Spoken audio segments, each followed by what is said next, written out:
How to export data from Clickup. First, we will need to log in into our Clickup account and then choose the project or list that you want to export it. So from the left hand side here, I'll simply select project 2 and it will take us to the view page of our project. If we want to export our data here, we will click on customize with the little cogwheel, and then you should be able to see export right about here near the end.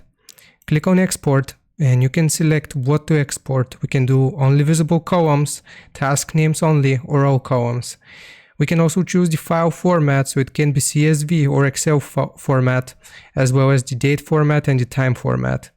I will leave it like so, and once we click on download, this will actually download the file here, as you can see, of all of our data in CSV format. So I hope this helps you out. Leave a like and sub. I'll see you next time.